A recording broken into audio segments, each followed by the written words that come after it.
The folder reached the Pope's desk at 5:38 in the morning. No courier announcement, no public schedule, no line in the Vatican bulletin. Just a cream-colored dossier, sealed in dark red wax, placed beside the lamp in the private study of Pope Leo XIV, while Rome was still half asleep, and St. Peter's Square was nothing more than stone, shadow, and the first low movement of pilgrims behind the barriers.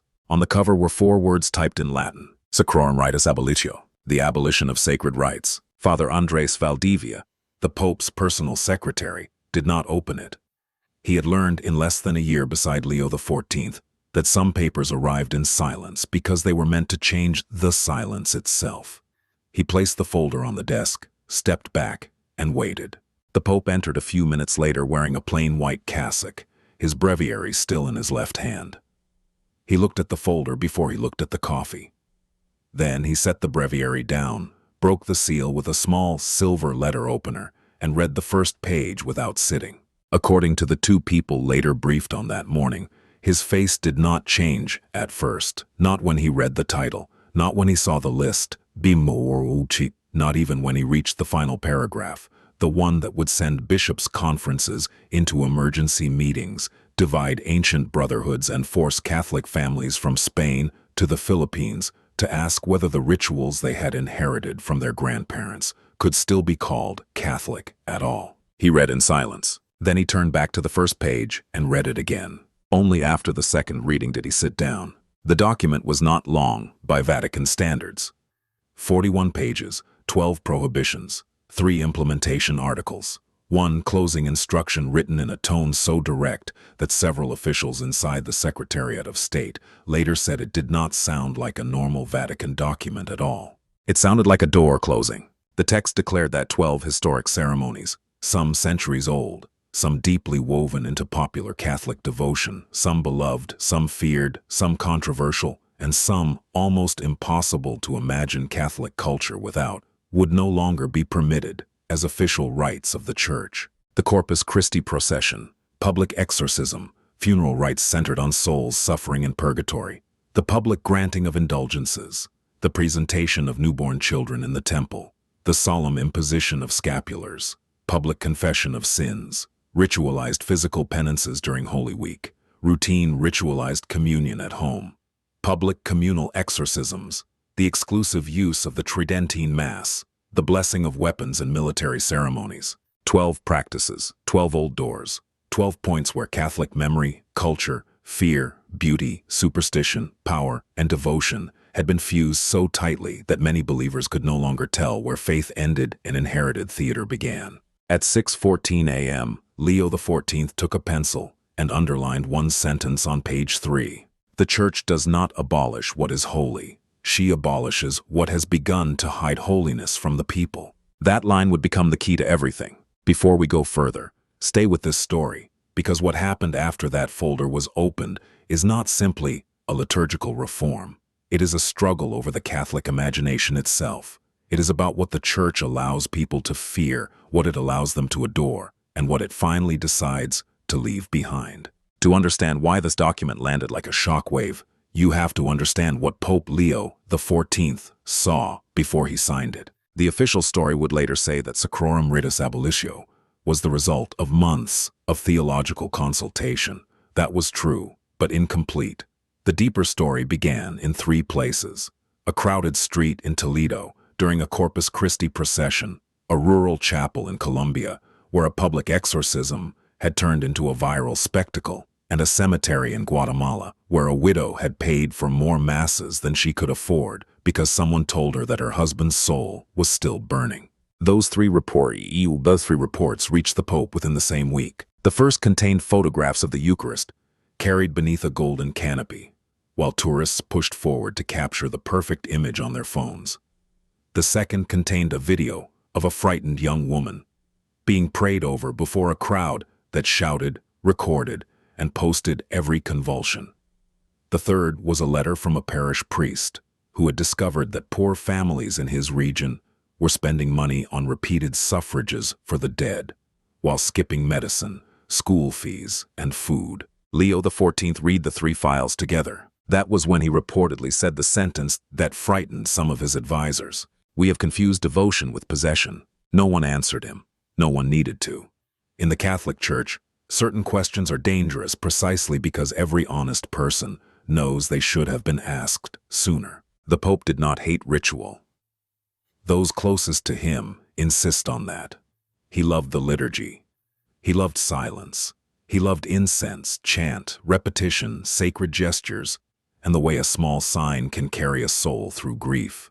He had spent years as a missionary in Peru, watching poor communities build faith from candles, worn statues, cemetery prayers, holy cards, processions, and whispered promises to saints. He understood why people cling to what can be touched, but he also understood something else. A rite can become a window, and a rite can become a wall. Sacrorum ritus abolitio was his attempt to decide which was which. The first prohibition struck at one of the most beautiful public expressions of Catholic devotion in the world, the Corpus Christi procession. For more than 700 years, the Feast of Corpus Christi had moved Christ through the streets. In Toledo, Seville, Cusco, Krakow, Manila, Quito, and countless small villages, the Blessed Sacrament had been carried in a monstrance beneath a canopy, while bells rang, flowers fell, children scattered petals, choirs sang, and old people lowered themselves to their knees as the Eucharist passed. For many Catholics, this was not spectacle. It was the world being briefly rearranged around the presence of God. Markets stopped, windows opened, balconies filled, streets became aisles, cities became churches. In the best version of the procession, the mystery of the altar left the sanctuary and touched the public square. Christ walked through neighborhoods that had forgotten him, past government buildings, schools, shops, prisons, hospitals, apartments, and homes where people no longer came to Mass, but still crossed themselves when the monstrance passed. That was the argument defenders made in their first emergency messages to Rome. How can a pope abolish the moment when Christ walks among his people? But Sacrorum ritus abolitio used very different language. It did not deny the real presence. It did not question Eucharistic adoration. It did not reduce the Eucharist to symbol. In fact, it began the section by affirming, in unusually forceful terms, that the Eucharist remains the source and summit of Christian life. Then came the turn. The mystery is adored before it is displayed, the document said. Where public manifestation becomes triumphal exhibition, faith risks being replaced by religious possession. That phrase, religious possession, set off the first wave of outrage. Traditionalist commentators called it an insult. Brotherhood leaders in Spain said it accused generations of faithful people of spiritual pride. Latin American bishops warned that Rome did not understand how deeply the procession united faith, culture, memory, music, artistry, family, and neighborhood life. They were not entirely wrong. In some towns, the Corpus Christi procession was the only day of the year when the entire community moved together. Grandmothers taught grandchildren how to place flowers on the road. Men who rarely attended Mass carried banners that their fathers had carried before them. Choirs rehearsed for weeks. Families opened windows and placed white cloths over balconies. The city became sacramental in its own language. But the Pope saw another side. He had reports from dioceses where the procession had become a civic festival, with cameras pointed everywhere except the Eucharist. In one European city, politicians competed for the closest place to the canopy. In another, wealthy donors had paid to control sections of the route. In a Latin American capital, the flower carpets had become a tourist attraction promoted more heavily than the Mass itself. The question Leo XIV asked was not whether Corpus Christi had once been holy. The question was whether it still taught humility. Inside the Vatican, the debate over this ban was ferocious. One cardinal reportedly told the Pope, "Holy Father, if you remove Corpus Christi from the streets, you remove a visible confession of faith from the world." Leo answered, "If Christ is visible for 1 hour in gold and invisible all year in the poor, what exactly have we confessed?" That sentence traveled through the Curia faster than the official text. By noon on the day the document was released, Toledo's municipal leaders had requested clarification. By evening, processional brotherhoods in Colombia and Peru had issued statements of mourning. By midnight, The hashtag Save Corpus Christi was trending across several Catholic circles. But the decree stood. The Blessed Sacrament could still be adored. Eucharistic processions inside churches and limited parish spaces could be authorized under strict pastoral conditions. But the great public procession, the one that turned entire cities into moving altars, would no longer be permitted as an official universal rite. For supporters, it was a return to reverence. For opponents, it was the silencing of a holy street. The second prohibition was darker. Public exorcism had always lived at the edge of Catholic imagination. It attracted fear, fascination, belief, doubt, and sometimes the kind of morbid curiosity that religion knows how to awaken, but not always how to control. The Church's official exorcism rite was never meant to be theater. It was restricted, regulated, and entrusted only to authorized priests. But in practice, especially in certain charismatic, rural, and intensely devotional settings, public exorcism had developed a life of its own.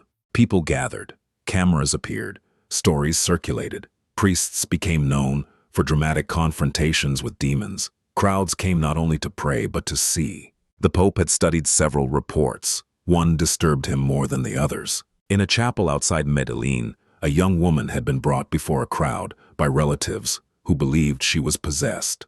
A priest began prayers of liberation. People shouted. Several recorded the event. The woman cried, shook, and begged to be taken outside. The video later spread online, under captions calling it a battle with the devil. A psychiatrist who reviewed the case later said the symptoms were consistent with trauma and untreated psychological distress. Leo XIV watched the footage only once. He did not speak for several minutes afterward. Then he said, "They used the name of Christ, and they left her less protected than before." That line shaped the second prohibition. Sacrorum ritus abolitio did not deny evil. It did not deny spiritual struggle. It did not abolish prayers for deliverance or the Church's responsibility to accompany people in severe spiritual distress. But it ended public exorcism as spectacle. The fight against evil, the document said, must not be staged before crowds. Christ conquers without theatrical violence. He liberates without humiliating the wounded. This section drew furious reaction from some exorcists.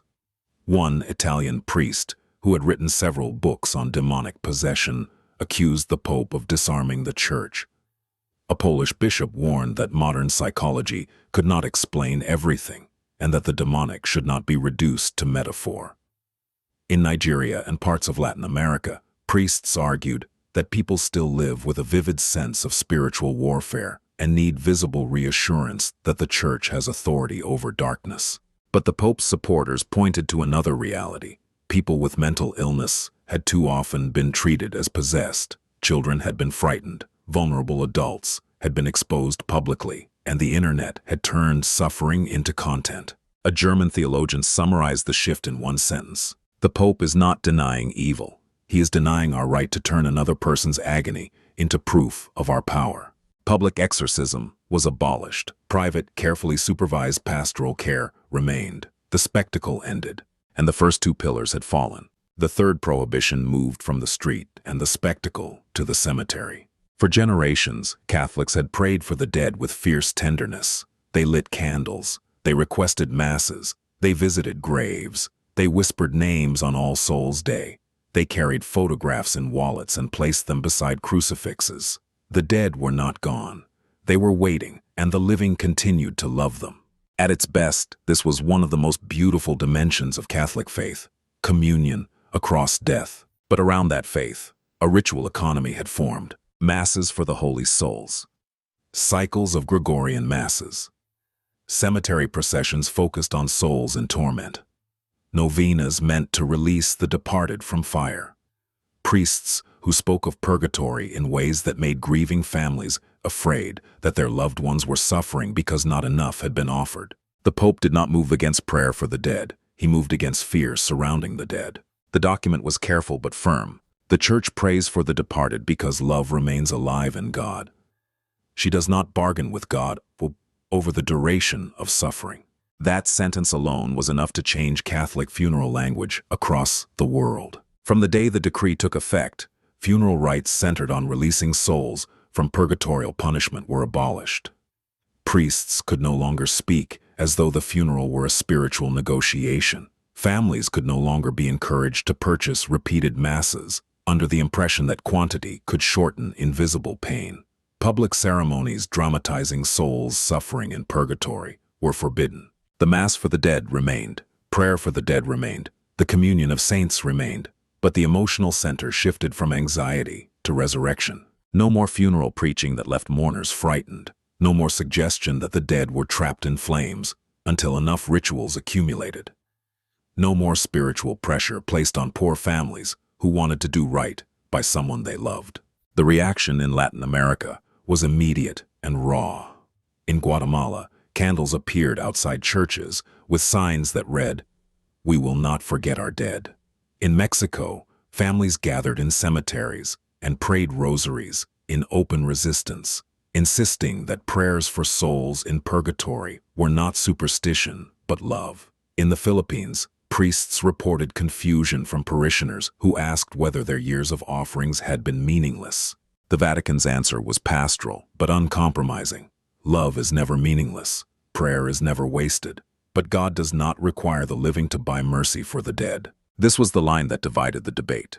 For supporters, the Pope had freed grieving families from fear. For critics, he had severed a sacred bond between the living and the departed. A bishop from Argentina, speaking quietly to a Catholic radio station, said, "The Pope is trying to tell us that hope is stronger than purgatory, but many people have lived their love through purgatory. We must not treat their grief as ignorance." Leo XIV reportedly agreed with that last sentence. He ordered the implementation office to prepare pastoral language specifically for families attached to these devotions. He did not want mockery. He did not want contempt. He wanted transition. But the direction was clear. Catholic funerals would become paschal, not transactional, not fearful, not a ceremony of spiritual accounting. The fourth prohibition touched the old wound that never fully healed: indulgences. Even Catholics who barely understood indulgences knew the history: the Reformation, Luther, corruption, money, promises, fear, reform, survival. Indulgence had been defended for centuries as expressions of the Church's authority to apply the merits of Christ and the saints for the remission of temporal punishment due to sin. After historic abuses, the Church had forbidden their sale and reformed the practice. But indulgences remained tied to jubilees, pilgrimages, prayers, devotions, and specific acts performed under prescribed conditions. For many Catholics, indulgences were a gift. For many Protestants, they remained the scandal that proved Rome had never fully learned. For Pope Leo XIV, they had become something else: a language of grace, too easily confused with transaction. The fourth section of Sacrorum Ritus Abolitio used the bluntest wording in the document. Grace is not an announcement of benefits. Mercy cannot be scheduled, quantified, or attached to devotional performance as a spiritual reward. That sentence effectively ended the public granting of indulgences as a ceremony of the Church. No more solemn announcements of plenary indulgences for public pilgrimages. No more ceremonies presenting indulgences as special spiritual credits. No more jubilee frameworks centered on remission obtained through acts performed in specific places on specific days. The news detonated in Rome. Jubilees had always been more than spiritual events. They were also logistical, financial, diplomatic, and cultural. Millions traveled. Cities prepared. Pilgrims crossed continents. Shrines filled. Confessionals opened. Doors were passed through. Indulgences provided the theological architecture behind the movement. Now that architecture had been removed, a Vatican official, asked by a journalist what a holy year would mean without indulgences, gave an answer that sounded simple but carried enormous consequence. It will mean mercy without mathematics. The backlash was severe. Polish and Croatian bishops warned that the Pope had surrendered to Protestant criticism. German newspapers called it the final victory of Luther. Some traditional Catholic scholars argued that Leo XIV had no authority to dismantle such a long-standing element of Catholic piety. But others supported the move with surprising intensity. Priests in poor regions had seen families misunderstand indulgences as guaranteed spiritual outcomes. Pastors had watched people chase special conditions while neglecting reconciliation, charity, and justice. The Pope's view was that an indulgence had become, for many, less a school of conversion than a certificate of religious accomplishment. The decree did not say prayer was worthless. It did not say pilgrimage was meaningless. It did not say penance was unnecessary. It said God is not managed. That was the heart of it. The fifth prohibition entered the home. The presentation of newborns in the temple was one of the gentlest practices on the list. In many places, families brought newborn children to church shortly after birth, echoing Mary and Joseph, presenting Jesus in the temple. The child was dressed in white. The mother stood close, still tired from childbirth. The father held a candle. The priest lifted the child, blessed the family, and entrusted the new life to God. People cried during this rite. Grandmothers crossed themselves. Mothers prayed for health. Fathers, who had not been to confession in years, found themselves suddenly aware that they were responsible for a soul. To abolish this was, to many, almost incomprehensible. Why would the Pope touch something so tender? The answer appeared in page 17 of the document. The child already belongs to God before any ceremony declares it. No rite may imply that divine tenderness begins only when a priest performs a gesture. The Pope had received reports from regions where the presentation had become confused with a pre-baptismal protection ritual. Some families feared that a child not presented would be vulnerable to sickness or misfortune. In a few places, mothers were told to perform the rite quickly to protect the child from the evil eye, spiritual attack, or ancestral curse. That was what Rome moved against. Not the love of parents, not the blessing of children, not the joy of birth, but the idea that God needed a ceremony to start caring. The presentation of newborns as an official rite was abolished. Families could still bring children to church. Priests could still bless families. Baptism remained the central sacramental entrance into Christian life. But the separate presentation ceremony, with its devotional weight and implied protective necessity, was ended. The response was emotional. Mothers gathered outside cathedrals in Mexico, holding infants in white. In the Philippines, some parish groups continued the practice unofficially, saying no decree could stop a mother from offering her child to God. African bishops warned that Rome needed sensitivity, where birth rituals carry deep cultural meaning. Leo XIV's response, delivered during a brief Wednesday catechesis, was gentle. "Do not fear for your children," he said. "God loved them before you saw their faces. Bring them to the church, yes. Bless them, yes. Baptize them in faith, yes. But never believe that heaven waits for paperwork before it loves a child." That sentence softened some anger, not all. For many families, the rite had not been theology. It had been memory. And memory does not obey quickly. The sixth prohibition touched one of the most beloved and contested Marian devotions in Catholic history, the scapular. Two small pieces of cloth, a cord over the shoulders, a promise whispered through generations. For centuries, the scapular, especially the brown scapular of Our Lady of Mount Carmel, had been worn by millions as a sign of consecration to Mary. It rested against the body. It traveled to farms, classrooms, battlefields, hospital beds, nursing homes, prisons, and pockets where people carried faith when words failed. Many Catholics believed the scapular was a reminder of Mary's protection. Others believed more strongly that dying while wearing it carried a special promise of salvation or rescue from eternal fire. It was that second interpretation that concerned Rome. Sacrorum Ritus Abolitio did not order Catholics to burn scapulars. It did not forbid keeping one as a personal devotional object. It did not deny Mary's maternal intercession, but it abolished the solemn imposition ceremony and prohibited any teaching that attached automatic spiritual protection to wearing the cloth. Mary is not a mechanism of salvation, the document said. Her love is not activated by fabric. She leads the faithful to Christ through imitation, not through magical assurance. That sentence caused grief in Carmelite communities. Brotherhoods in Spain accused the Pope of wounding Marian devotion. In Colombia, thousands marched with oversized scapulars, chanting that Mary belongs to the people, not to documents. In Peru, women placed scapulars around church gates in protest. But others quietly admitted the problem. A French Carmelite theologian wrote, "The scapular was meant to clothe us in Mary's faith.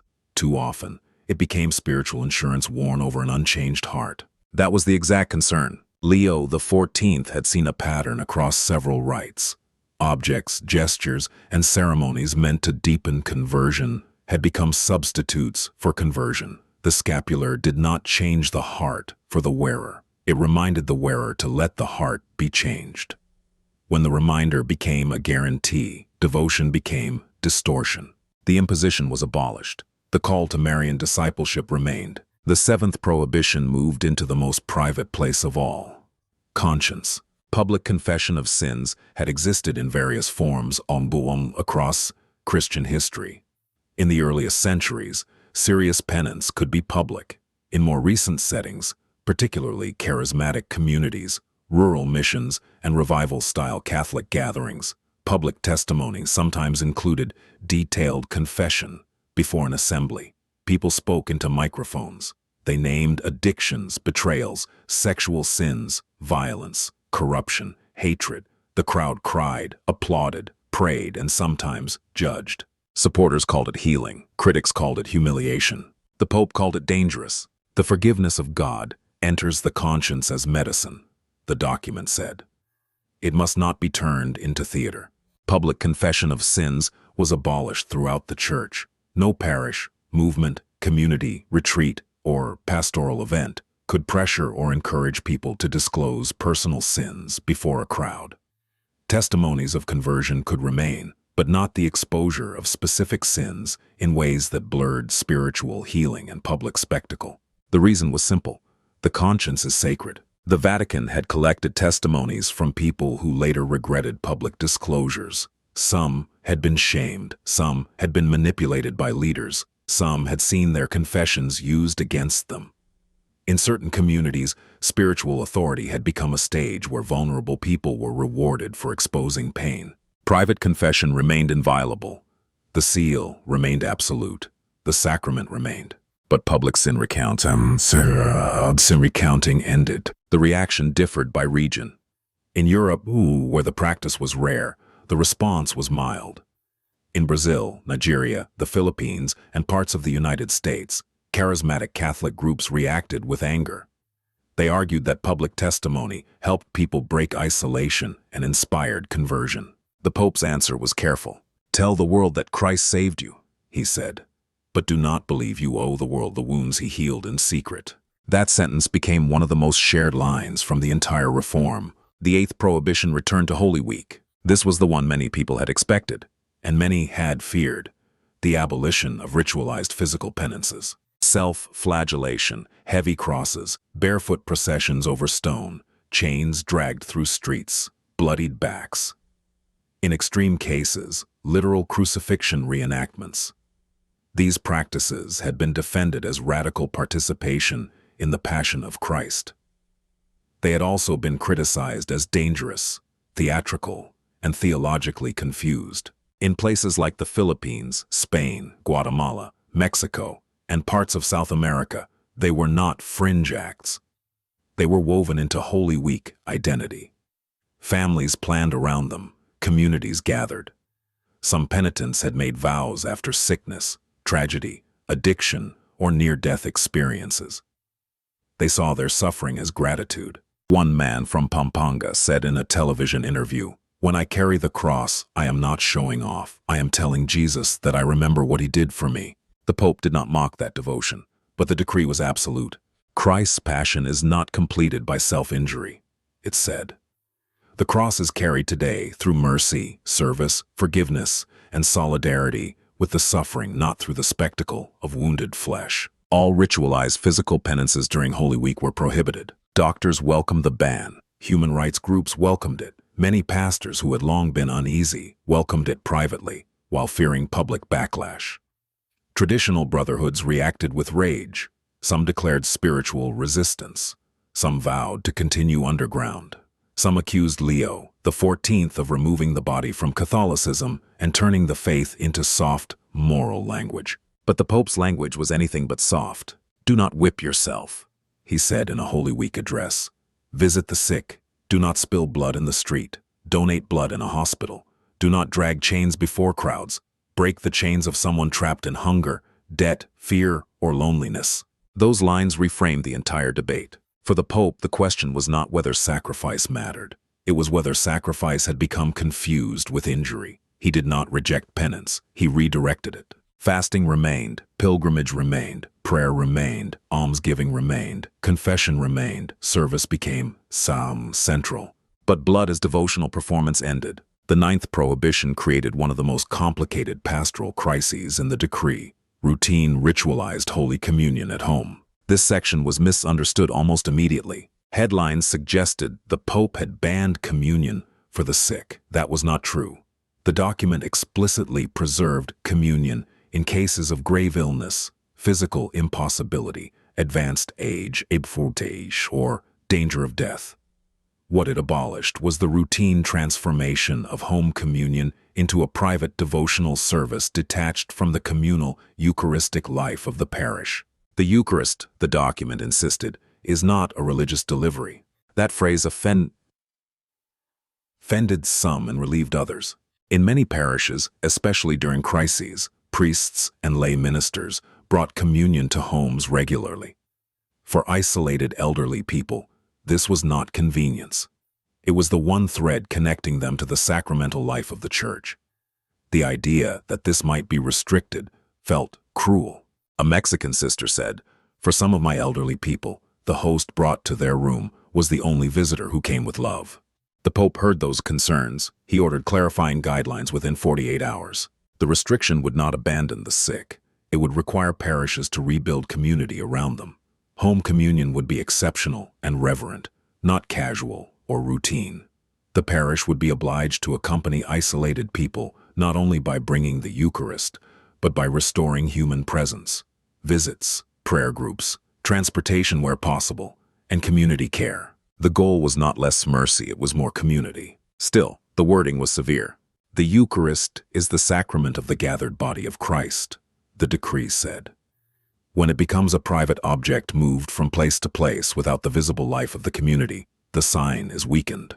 Critics argued that this underestimated the reality of illness, disability, and rural distance.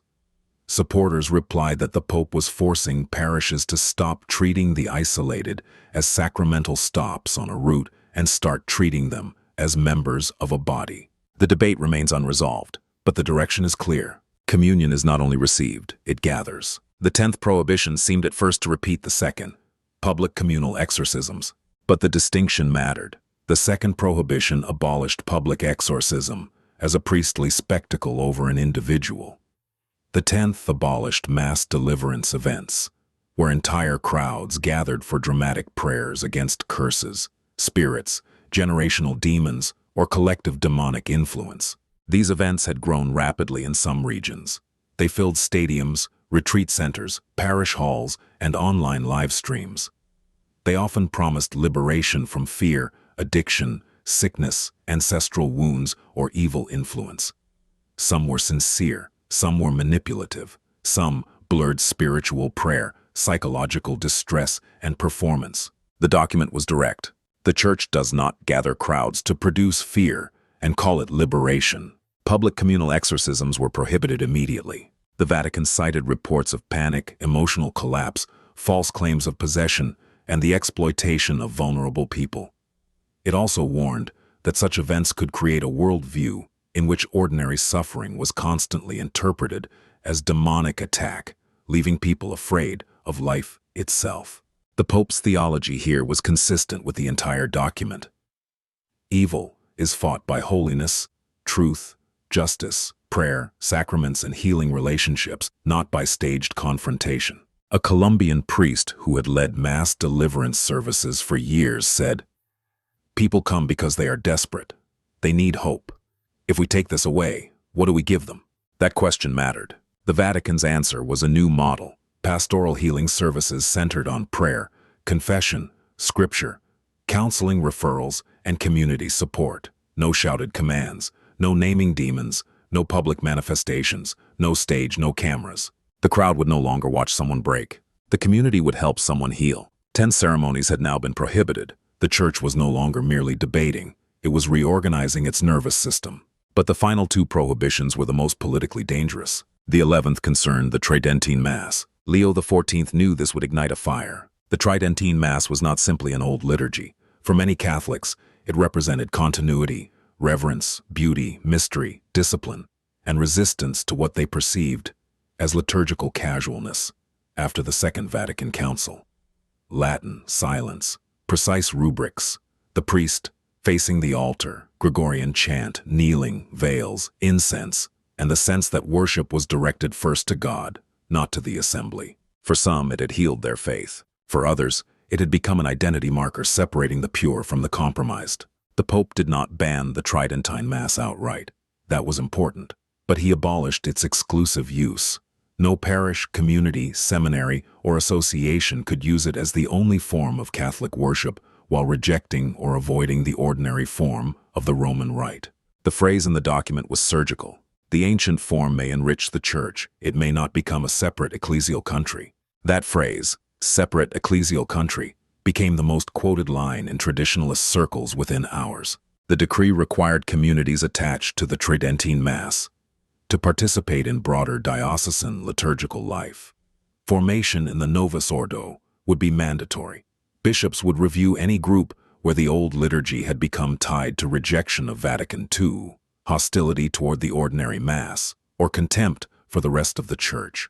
Traditionalists erupted. Some accused the Pope of disguising a ban as regulation. Others argued that the old Mass had preserved reverence when modern liturgy became shallow.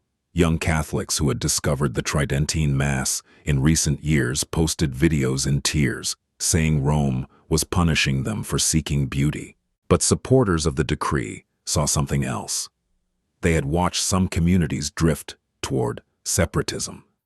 They had heard priests imply that the modern Mass was spiritually inferior. They had seen liturgy become a badge of superiority. Leo XIV's position was not that the old form was evil. His position was that no liturgy may become a wall. In a private meeting with bishops, he reportedly said, "If a Mass teaches you to despise your brother, something has entered that Mass that is not Christ." That sentence shaped the implementation policy. The old Mass could remain, exclusivity could not. The 12th and final prohibition touched blood, flags, uniforms, memory, patriotism, and war. For centuries, Catholic clergy had blessed armies, banners, regiments, weapons, military academies, and national campaigns. Sometimes these ceremonies were prayers for protection. Sometimes they were rituals of state. Sometimes they comforted soldiers heading into danger. Sometimes they gave religious language to violence. Pope Leo XIV drew a line none of his advisors expected to be so absolute. The Church cannot bless instruments of killing, the document said. She may bless the wounded, comfort the grieving, accompany soldiers in conscience, and pray for peace. She may not lend divine language to weapons.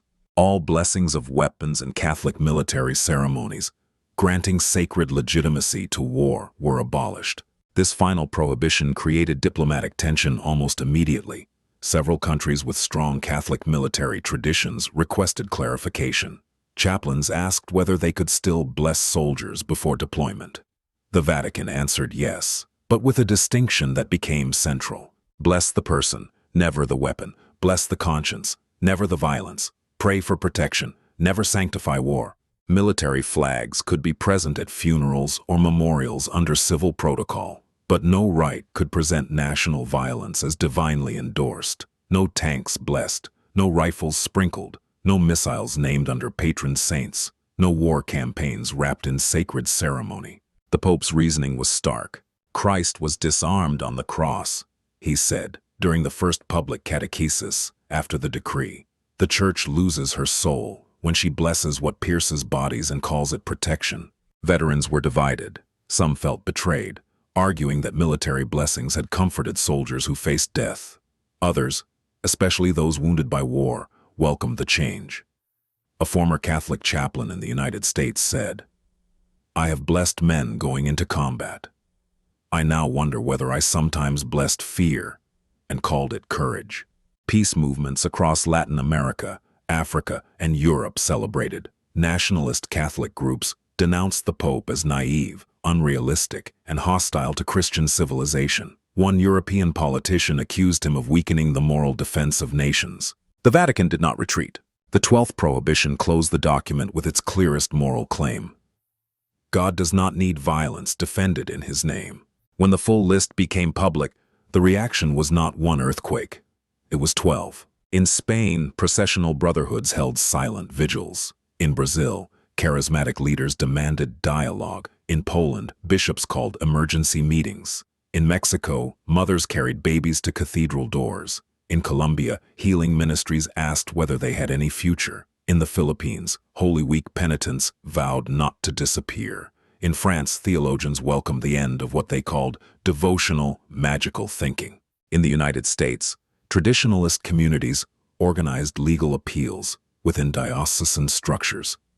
In Nigeria, priests warned that Rome's language about exorcism would be misunderstood by communities with strong spiritual warfare traditions.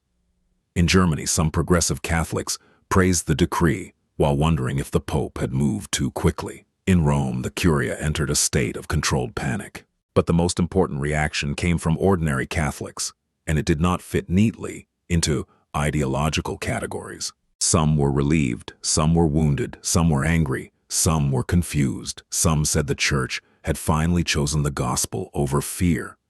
Others said the Church had just cut off the hands through which their grandparents had touched God. That last phrase appeared in a handwritten sign outside a cathedral in Peru. Do not cut off the hands that taught us to pray. When the Pope saw a photograph of the sign, he reportedly kept it on his desk for 2 days. He was not indifferent to the pain. That is what makes this story more complicated than a simple reform narrative. Leo XIV knew that a rite can become distorted and still be loved by sincere people.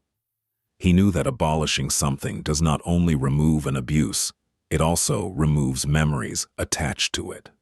He knew that purification can feel like theft when it arrives from above. That is why the last 3 pages of Sacrorum Ritus Abolitio are not prohibitions. They are instructions for mourning. Every diocese is ordered to organize listening sessions in communities affected by the reforms. Priests are instructed not to ridicule the old practices. Bishops must provide catechesis, explaining the theological reasons, but also space for grief. Religious communities attached to abolished rites must be accompanied personally, not managed by circular letters. One paragraph stands out. The Church must not tell her children that what they loved was worthless. She must tell them that love must now learn a purer form. That is the emotional center of the document. Not destruction, not mockery, not triumph. A painful separation between faith and what faith had gathered around itself. The Pope's critics remain unconvinced. They believe he is overreached, that no single document can cut through centuries of embodied religion without tearing the body itself. They warn of underground rites, disobedient brotherhoods, splinter groups, and a widening gap between Rome and popular Catholicism. They may be right about the danger. Already, reports have emerged of secret scapular impositions, hidden penance routes, unofficial exorcism meetings, and private Tridentine communities refusing diocesan oversight. Several bishops have privately asked Rome to slow implementation. One cardinal reportedly warned the Pope that the decree could create 1,000 small schisms. Leo's response was quiet. "Then we will meet them one by one," he said. "But we will not keep fear because fear is organized." That sentence reveals the mind behind the reform. For Leo XIV, the issue is not whether tradition matters. It does. The issue is whether fear has organized itself through tradition so effectively that people can no longer recognize it as fear. Fear of hell, fear of demons, fear of unprotected children, fear of forgotten dead, fear of grace not being counted, fear of Mary not protecting unless cloth is worn, fear of Christ not present unless carried through the street, fear of the old Mass disappearing, fear of the nation without blessed weapons. To the Pope, fear had become the hidden architecture beneath too many devotions. Sacrorum Ritus Abolitio is an attempt to remove that architecture. But what replaces it? That is the question every Catholic now faces. The document proposes 4 pillars. First, Eucharistic humility. Christ is adored, received, and lived, not displayed as power. Second, pastoral discretion. Wounded people are protected from spectacle, especially in matters of evil, confession, and psychological suffering. Third, paschal hope. Death, purgatory, and penance must be interpreted through resurrection, not terror. Fourth, evangelical peace. The Church cannot bless what contradicts the nonviolent heart of Christ. These pillars sound clear on paper. Living them will be harder. Because Catholics do not live on paper. They live in streets, kitchens, cemeteries, hospital rooms, chapels, processions, and memories. They live through gestures inherited before they understood theology. They live through things held, worn, kissed, carried, lit, sung, touched, buried, and blessed. That is why this reform is so explosive. It does not only change rules, it changes the texture of faith. The old church was full of visible things: flowers on streets, cloth around necks, candles for souls, crosses dragged through towns, bells for processions, Latin chants in old chapels, soldiers kneeling under flags, people shouting at darkness in public squares. The new church, Leo XIV is proposing, is quieter, less theatrical, less fearful, less certain that God needs a visible drama to act. Some will call that mature, some will call it bloodless. The Pope appears ready for both judgments. 3 days after the decree, he celebrated Mass in the chapel of Casa Santa Marta. No cameras were scheduled, but a short transcript of his homily later circulated among Vatican staff. It was only 9 paragraphs long. In the final paragraph, he said this: "When the Lord healed, he often told the healed person not to make a spectacle of it. When he forgave, he wrote in the dust. When he gave himself, he took bread and broke it in a room with friends. The greatest mysteries are not always the loudest. The Church must learn again the humility of hidden grace." That may be the simplest summary of the entire pontificate.